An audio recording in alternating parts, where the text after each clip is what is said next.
For Christmas, it just seems right to talk about a movie that really represents the holiday spirit. Everywhere the atom bombs are dropping, it's the end of all humanity. No more time for last minute shopping. It's time to face your final destiny. It's Christmas at Ground Zero. There's panic in the crowd. We can dodge debris while we trim the tree underneath a mushroom cloud. 2014's Godzilla was not America's first attempt at a Godzilla film. Unfortunately, 1998's Godzilla vs. Ferris Bueller proved somewhat underwhelming. You still here? It's over. Go home. Go. This means no matter how polarizing the new Godzilla film is, it is still easily the best American attempt at a Godzilla movie. It's all rather strange. The tone and the atmosphere of this film are actually quite great, and the effects are amazing. That being said, there's lots of minor things in this movie that will drive you utterly insane. Some minor nitpicks first. Dad? Yeah? I still gonna be here tomorrow? Yeah. Come on, let's get some sleep. Boy, I wonder if he'll be able to make good on that promise. Jesus! Check the grid. Hit us with the EMP. We're losing power.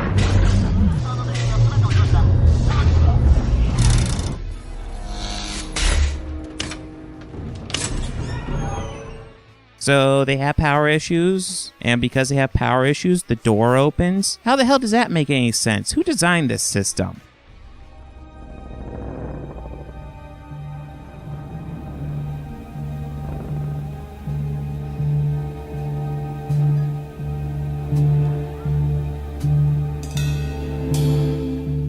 Okay, so he's not really careful around everyone, but he seems so careful around any characters we're following. He's dodging under this specific boat, and the only reason I can think of that he would avoid this boat so perfectly is because Ken Watanabe is on board. He is also careful to avoid hitting the bridge at any point where he might injure a character we care about at all. Hell, he even looks at Ford here. He's looking at you, kid.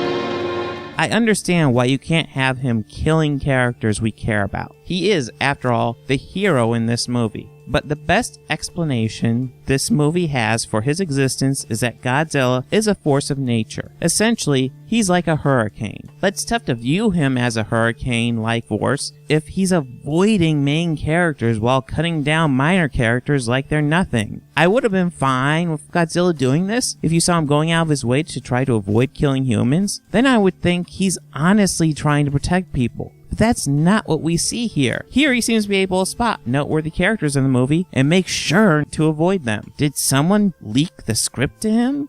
We have this script. Kill the people on this list to comply to it. Why are Seth Rogen and James Franco on this list? They have nothing to do with my movie. They make a negative movie about me that must be destroyed.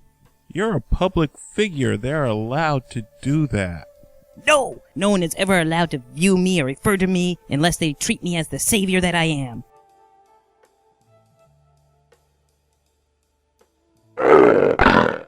What an asshole.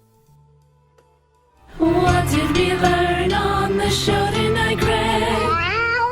The original 1954 Godzilla was essentially a movie about the fears of atomic bombs. When the bombs dropped on Hiroshima and Nagasaki, many people wondered what this new monster is that we've unleashed upon the world. Godzilla answered that by creating a fictional monster to be unleashed onto the world through atomic bomb radiation. In many ways, we see how Godzilla wreaks havoc on the people, and it's easy to see how this destruction mirrors the destruction faced after the bombs were dropped. Godzilla 2014 seems to take a cue from the whole radiation concept, but doesn't do anything to explore it. They simply say that radiation unleashes these monsters as a reference to the original movie. Add to it, here Godzilla is not the villain. We get two more monsters that are the villains. Godzilla must fight. This is puzzling since it seems to say that radiation created this terrible problem, but also solved it too?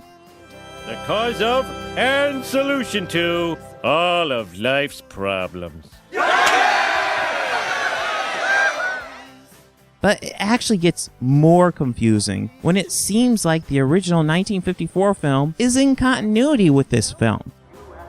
In 1954, the first time a nuclear submarine ever reached the lower depths, it awakened something. The Americans first thought that it was the Russians. The Russians thought that it was them. All those nuclear bomb tests in the 50s. Not tests. They were trying to kill it. So somehow Godzilla destroyed Tokyo, and that was somehow covered up? Like the big battle in Mission City at the end of Transformers was covered up in Revenge of the Fallen? Except worse, because no Transformer is the size of a fucking skyscraper.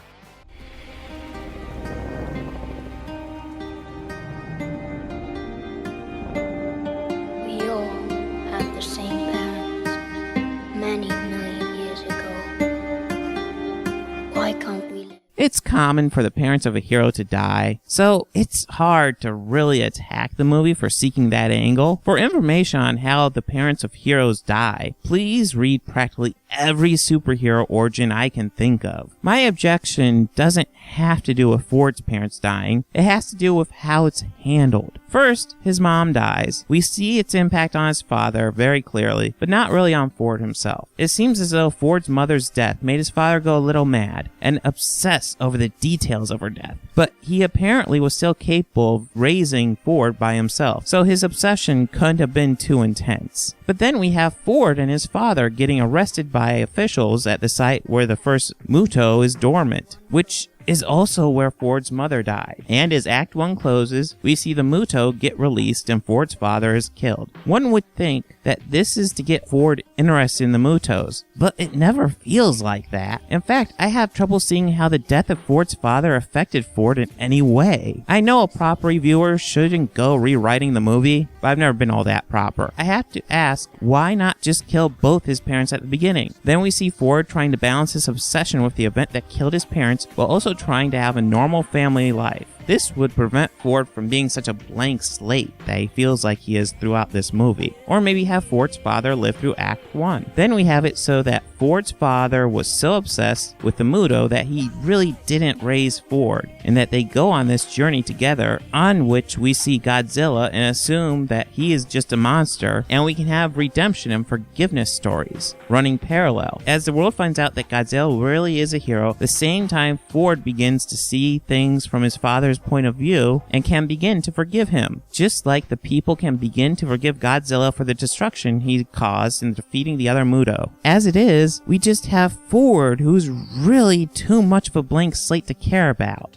Aaron Taylor Johnson did a solid job in Kick-Ass, so I have to assume he just didn't have much to work with, which seems likely. His character is just very bland and unimpassioned. While on the other end, we get Bryan Cranston, who's doing a great job with his character. It feels pretty insane to give him such a small role. It's weird because after seeing ads for this movie, I thought his role would be a lot bigger.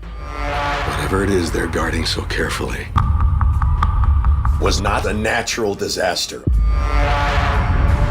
You have no idea what's coming. And it is going to send us back to the Stone Age!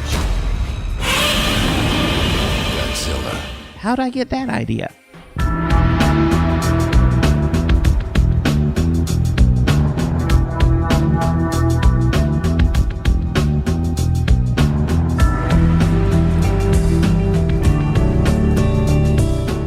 I understand that to shoot a film about an entirely CGI monster fighting entirely CGI monsters would be expensive and would be hard for us to get strongly invested in these characters. So they have to write humans into the movie to be our main characters. Problem is, they don't do anything. Yes, they unleash the monsters, and that's it. Once you pass the first act, you've reached the end of the humans doing anything in the movie other than reacting. And all their reactions have no effect on the monsters whatsoever. Literally, after Act 1, there's only one instance I can think of a human doing anything, and it's Ford blowing up the eggs. That's it. Humans don't do anything else past Act 1. They unleash the monsters, they blow up eggs. That's it. And that's a huge problem, since if you're going to have the main characters be humans, humans, they have to do something of worth. When you make the humans useless, it simply makes me ask why we're even bothering showing their story.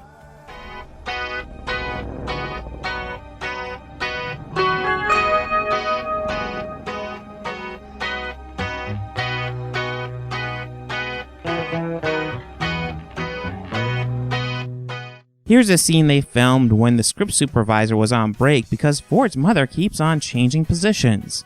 Oh my God. Joe, are you there? Run. If there's been a reactor breach, you won't last 5 minutes with or without the suits. Do you hear me? I hear you. We're coming. Come on, let's go. I'm at the checkpoint, but you have to run, honey. You have to run as fast as you can.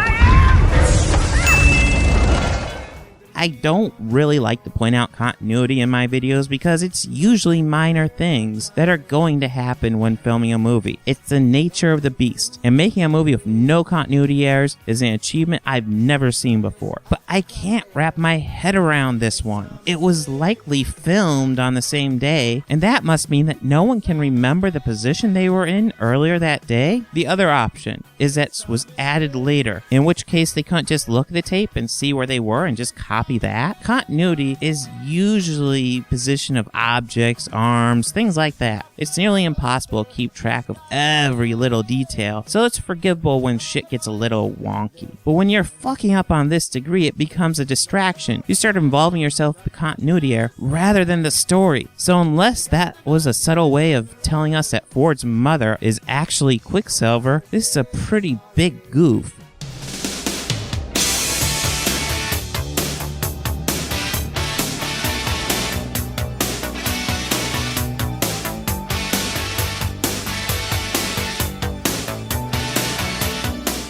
This movie has a terrible habit of starting to show you something cool, then cutting away to the aftermath. Another movie that does this is The Boondock Saints. But the difference is, that movie, we see the detective looking at the aftermath and putting together the events in his head. In this movie, we just don't see it. The action builds up, and it's clear some shit's about to go down. Then we cut away and see the wreckage. The only exception is the final battle, which, to its benefit, is awesome. But in the second act, they even tease that we're gonna see a big battle, and then they cut away.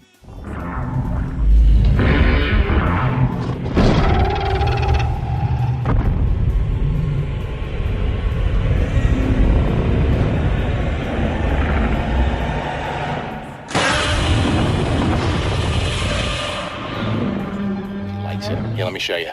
Hold on. See?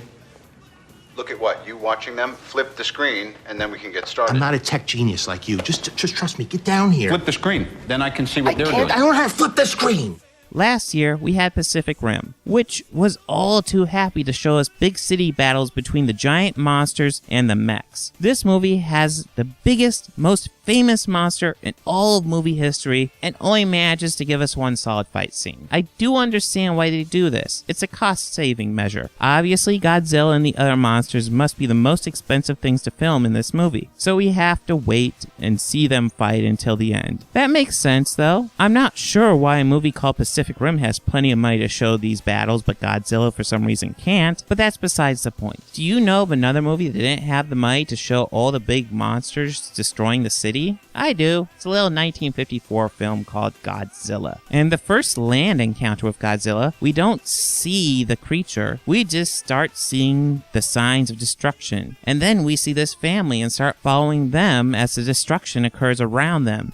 This is how you distract away from showing the battle. You bring it down to the human level and focus on the people just trying to survive until the next moment. The second act battle in 2014's Godzilla had a way to do this, and I honestly thought they would. The monsters attack, and we see Ford with the kid he's watching as they travel through the destruction trying to get out of it. You don't show the monster and Godzilla facing off, because then you're just making it obvious what you're not showing. Might as well just show the face-off, then follow it up with,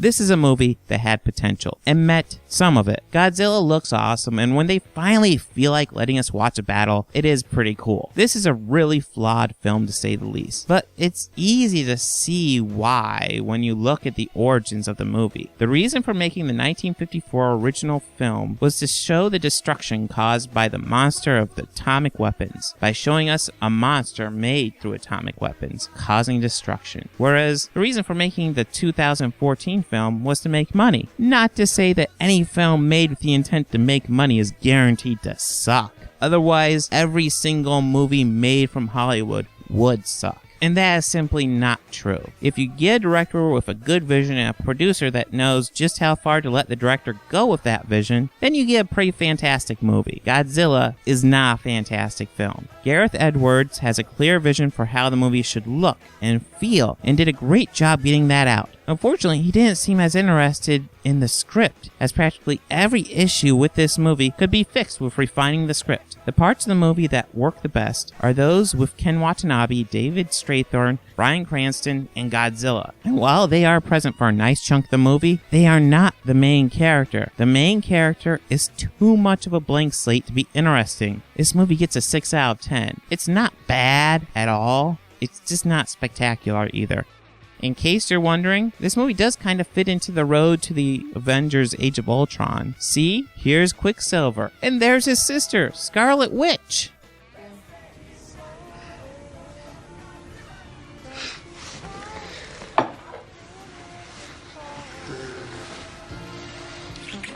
Whoa, that's awkward.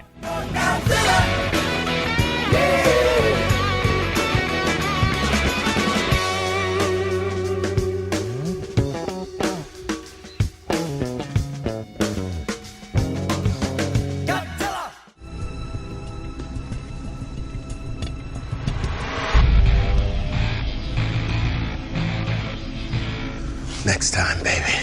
If you're a fan of my channel and the content I produce, please make sure to visit my Patreon page and become a patron. If you sign up there, not only is there the option to become a producer, if you contribute a little bit more, you'll get your own title card with your name or your handle or whatever you want listed, as well as a website or anything like that within reason that you'd like to promote.